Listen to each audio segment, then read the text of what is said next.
Hello and welcome to my review of the Malcador heavy tank for Solar Auxilia for Warhammer, the Horus Heresy from Games Workshop. Now, one of these tanks will cost you £55. It's a multi-part plastic kit, comprises of 170 components and includes a Solar Auxilia vehicle transfer sheet containing 180 high quality water slide transfers.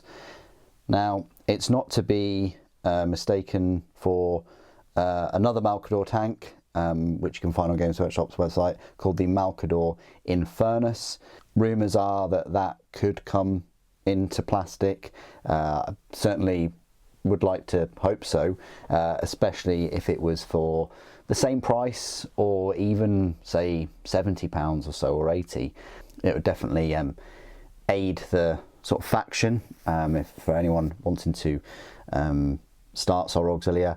I've just started. This is my first ever Solar Auxilia model. I will be picking up the battle group very soon, so I look forward to giving you all of the reviews and things, and I'll probably be picking up some of the other auxiliary units as well, like the Medusa and the Light Sentinels, things like that. So stay tuned to the channel, subscribe if you want to see some more Solar Auxilia. The format of this review is as usual. We'll have a look at the model up close, then we will look at the spare parts. I'll go through some size comparisons, and then I'll go through all of the rules, which can be found in the Liber Imperium Forces of the Emperor Army book right here. I've had this book for, what, a year and a half or so.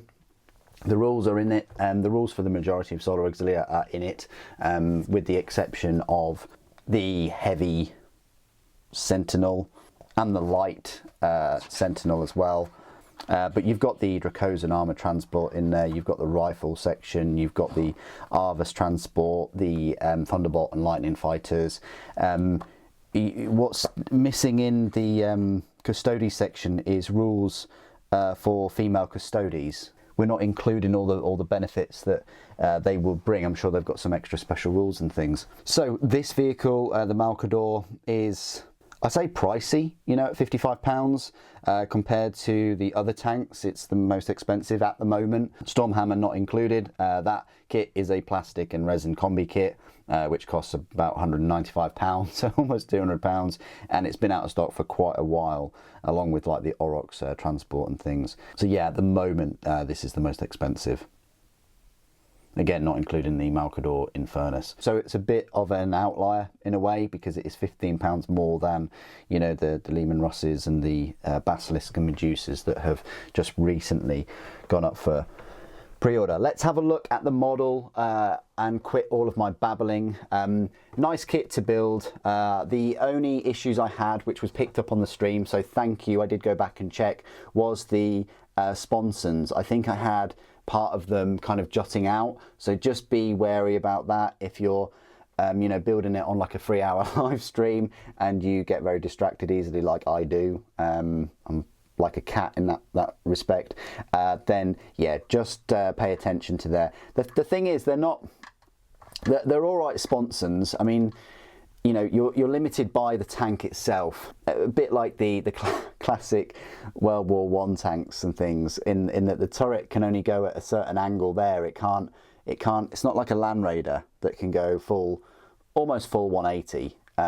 This is more like, I want to say 60 degrees, maybe 100 in total, maybe 120 in total, 60 one way, 60 the other. So just bear that in mind. It's the same for the other side, of course, but it can go up and down. Nice mechanism in there and things, but as I say, it is limited to the, you know, just to the design of the tank, really. The turret, I guess, again, is very old school, very archaic, in that it only has, I'd probably say, like a 40-degree fire and arc, maybe 80-degree in total fire and arc. So yeah, you know, if you've got a tank kind of there, it's not going to hit it. and it's not going to hit it on the sponson either, because the sponson's too far out and this turret is not far enough. So there's blind spots there. It's just, yeah, poorly designed in that respect. The turret can incline a little bit, but it can't decline at all, and that is partly due to the plastic design, but also due to the design of the tank itself, because it's got this overlap where the turret is. So that's another sort of flaw. It can't go past lower than that. So if you've got tanks, so even on a slight kind of 20-degree incline, it's not going to be able to fire down against anything, which is quite a useful feature to have on a tank. You know, and likewise, it's got that maximum height that it can fire upwards. So yeah, you see, when I'm picking this sort of tank apart, it's yeah, the sort of flaws become more obvious. The demolisher cannon can fire straight forward. That's on a nice horizontal line, but again, can't fire down, a bit like the turret. Also, the incline isn't as high as the main turret, nowhere near. You've only got a small area there, so I'd probably really would question the usability. Like, it looks like it could go towards the back there, but in reality it doesn't. It kind of gets stuck. It stops somewhere. Don't know where it stops, but yeah. So yeah, usefulness of that. So the actual design of the tank itself, there's so many flaws that it just wouldn't be viable to build anymore. We've come such a long way from these kind of design tanks. Looks cool though, don't get me wrong, and they can probably churn these out in factories very quickly. I do like the aesthetics of it. I like these, I think someone said in the live stream, these sort of trench skis that they've got, or trench runners. Then you've got the exhausts, you've got one big barrel of fuel. You could put the tools and things here. I put them there. Don't know why, I just did. You've got the main hatch. It looks like there's a hatch there as well that you could open. And then there's something there. I don't know whether that is a hatch for them to get out. I think that's a bit too small, that one. But yeah, you've got hatches either side. So 1, 2, 3, 4 areas. But it was fine to put together. Didn't really have any issues other than the sponsons. I'm looking forward to more Solar Auxilia tanks, really. So that's the tank. That's the Malcador. I've always liked the aesthetic, at least when they were in resin, but I never bit the bullet and pick one up, and I'm glad I didn't, because this works fine for me, and I'm not missing out on the Infernus. I'd happily wait for a plastic one of those too, because it's just going to be this design but with that long flamer Infernus cannon thing. So spare parts then.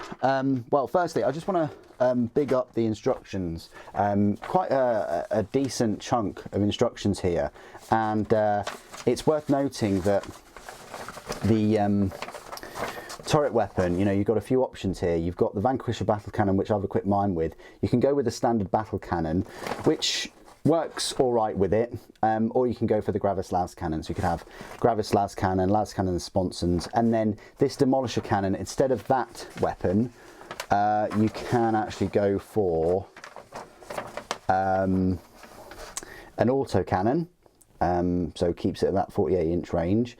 You can go for a las cannon. You can go for a heavy bolter or a heavy flamer. I'd probably say, to keep it era specific, maybe to keep with the narrative, you'd want heavy bolters or even auto cannons at the sides. You'd want a heavy bolter at the front, a normal battle cannon, and a normal battle cannon on the turret. But I've gone for a bit of a mishmash.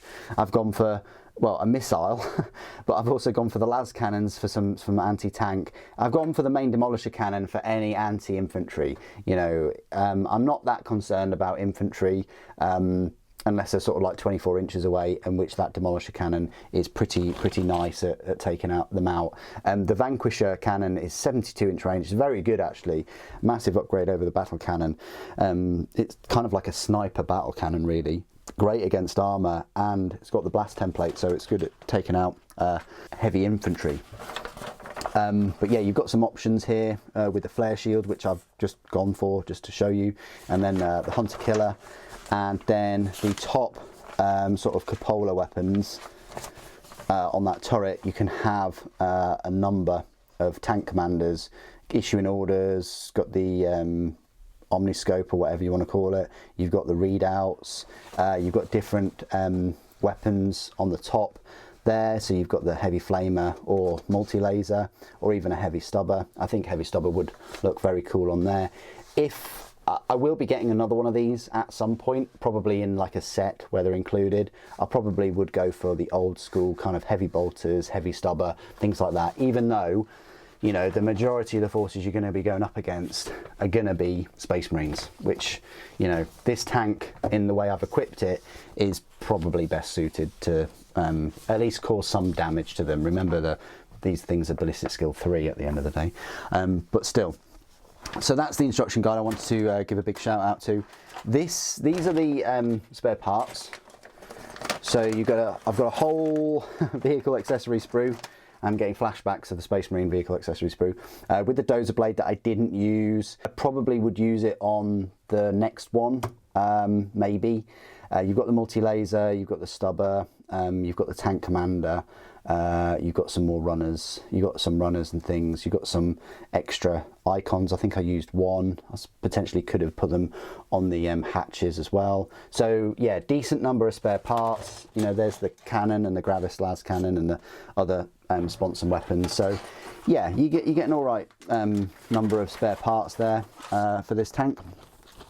And now for some size comparisons. So I don't actually own any Solar Auxilia to give you any size comparisons with yet. They are coming, so I hope to bring you some size comparisons with those soon. But in terms of other Horus Heresy units, let's stick with vehicles. Here is a Rhino. I don't have a Lehman Russ anywhere. I don't think I own a Lehman Russ. But here's where he stacks up next to a Rhino. He is, I mean, the tank tracks are similar width. I thought that they would be bigger. I thought this tank would be wider, but it's not. It's thinner than I expected. It is probably it is a little bit thicker than the Rhino overall, but the exhausts make the Rhino look a bit wider. In terms of sort of length, that's where it measures up. It's, I'd say, just less than twice as long as a Rhino. Predators are predators. They're going to be similar size to the Rhino, but I do have the next one up, which is a Sakaran. So that's how big the Sakaran is. Sakaran's pretty big, one of the biggest fast tanks. And then because I have a Land Raider Spartan right here, so this big tank, you know, is I mean, lengthwise, the Malcador is still longer, even longer than a Spartan. A similar height with the turret, but just, you know, but the overall size, or the overall height of this side chassis is just way bigger. It's almost as big as the, you know, the tank itself. So yeah, that's where it sort of measures up. Compared to sort of troops, I've got kind of the old and new. So the old Space Marines, I've got the Mark III and the Mark IV. Mark III doesn't look too bad next to it, but then when we compare the new Mark III and the Mark VI, don't know if that's a better sort of size comparison for you there. You can see that Mark VI is, and then compared to the usual 40k minis, so I have a standard Space Marine and a Slime Marbo and a Primaris. So that's where it sort of measures up next to a Primaris. It's making the tank look a bit small really next to that Primaris. So I hope those size comparisons have helped. Okay, this is my part of the review where I will go through all of the rules for the Malcador heavy tank. As I mentioned at the start, you'll find them in your Forces of the Emperor Army book. The Malcador heavy tank squadron is a heavy support choice and will cost you 225 points. Its movement speed is 14 inches. Pretty fast, really. Faster than some of the transports. It's 2 inches faster than a Lehman Russ as well. It's actually 4 inches faster than a Lehman Russ assault squadron. Its ballistic skill is 3, front armour is 13, side armour 13 and rear of 12. Super. How does that compare to a standard Lehman Russ? Well, a standard Lehman Russ does have a better front armour. You know, there's no denying Lehman Russes do have a nice 14 front armour, and they have the same side armour at 13, but the rear of the Lehman Russ really is its weak point at armour 10. That's where this one beats it, you know, so... And so it should, because the Lehman Russ has that turret that can go, what, 360 degrees or so, whereas this one is very limited with its firing arc, so you'd expect it to be ambushed more, and it's made up for that by having thicker armour on the rear.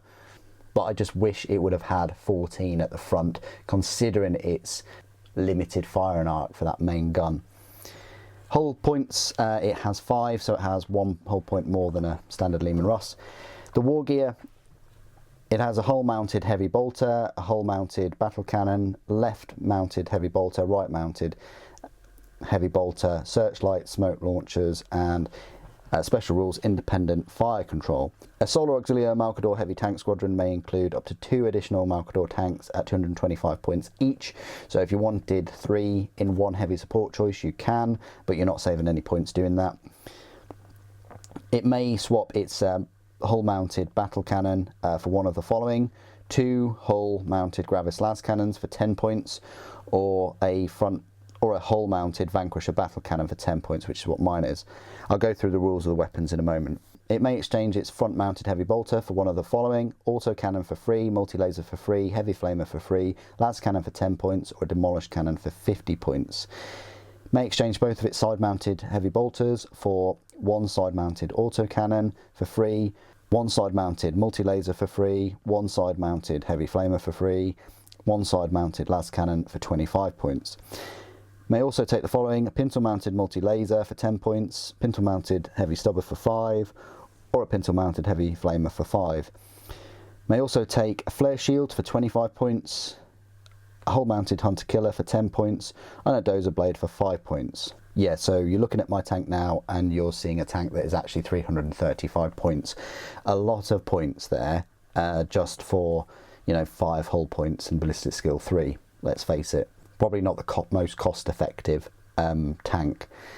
If anything, you'd probably be better off just running it with the Vanquisher battle cannon and everything else for free. Speaking of which, let's go through the weapon rules. So its normal hull-mounted battle cannon, for instance, is the same one on a Lehman Russ. It's a 48-inch range, strength 8, AP 4, heavy 1, blast 3-inch, pinning. It's all right. You know, it's got a nice strength there and it's got a decent range, but it's only a 3-inch blast and 1 shot, but you do get pinning. You can upgrade that, I would say, by having the Vanquisher battle cannon, which bumps up the range for another 24 inches up to 72 inches, bumps up the strength to 9, really bumps up the armor penetration to 2, which means it is going to be a Space Marine killer then. Also gives you 2 shots as well, heavy 2, Sunder and Brutal 2, which is fantastic. It gives you a chance of inflicting more than 1 wound, you know, in this case 2. So although it misses out on the 3-inch, although it misses out on the blast marker, you are getting, you know, 2 shots and potential to cause more wounds. At a further range with a better AP and a better strength, it's well worth the 10 points extra. The third option you can go for the hull-mounted weapon is the Gravis las cannon, which is the same range as the battle cannon, 48-inch range, strength 9, AP 2, heavy 2, and Sunder. So again, you're just increasing the strength and the armor penetration, and you're getting 2 shots instead of the 1. So that's quite a decent upgrade too. The model comes with the hull-mounted heavy bolter, but you can swap that for, as I say, autocannon, multi-laser heavy flamer, las cannon, or demolisher cannon. It might be worth swapping it with the demolisher cannon like I have, which is a range 24-inch, strength 12, AP 3, ordnance 1, blast 3-inch, sunder, rending 6+, and brutal 3. Yeah, you're paying a premium to get that demolisher cannon, and its usefulness is questionable, but I think a lot of armies are going to think twice in getting within 24 inches of that cannon because of the changes to the rules that they've made and having it as a strength 12 instead of the 10. Yes, we lost the AP2 that we used to have, but the fact that it's got rending and brutal as well, and that it's a blast marker, are decent upgrades, and it means that it'll be the most powerful, highest strength weapon on the tank if you equip it with that. The sponson weapons, of course, you can have the autocannons, multi-lasers, heavy flamers, las cannons. They all work as usual. It might be worth going for the autocannons if you want to stick to the sort of 48-inch range. So if I had another one, I would most likely either have heavy bolters or autocannons, because then that gives you this tank's minimum range of 48 inches. And when you add all of them up, you're getting your strength 8 battle cannon shot, and then you'd be getting 6 strength 7 autocannon shots as well. You could throw a heavy stubber into the mix as well and get another 3 shots too. You can pay the extra 25 points and give it the flare shield to reduce shooting attacks made against a front armour by -1 or -2 if it has a blast. So that's nice if you're going up against other tanks that use blast weapons, but more likely than not it's going to be going up against Spartans or Land Raiders that have las cannons, or even if you're lucky, a whole heavy support squad full of las cannons. And you could give it a hunter killer missile, which is a one-shot weapon. Again, it's only 48-inch range, which is odd because they used to have unlimited range. Strength 8, AP 3, heavy 1, one shot. Yeah, it's AP 3, so you know you might want to use it against one Space Marine or a tank, but I've just equipped mine with it just for the aesthetics, really. And that's all I've got to say about the Malcador Heavy Tank Squadron. I really like the aesthetics of the tank. It's very World War I land fortress type vehicle, like the older sort of tanks with the trench runners. I mean, it's a nice looking tank. It's just when you look into the how it would work, say in real life, it's just so obsolete. It's unbelievable. But that's the Imperium for you in a way. You know, the inability to kind of move forward and improve, and you know, because it's all blasphemy and things.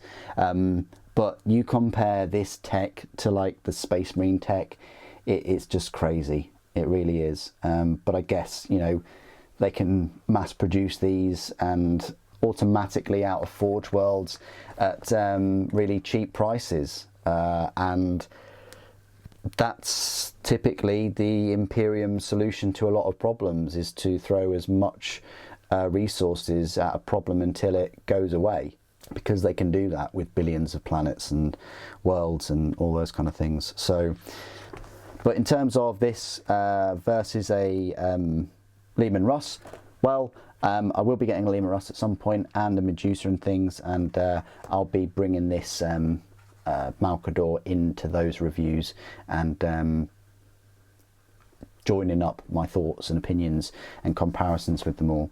What do you guys think of the Malcador heavy tank? What's your favourite part of it? Please do put your thoughts and opinions down below. It'd be good to hear from you. Thank you for watching. The Emperor Protects.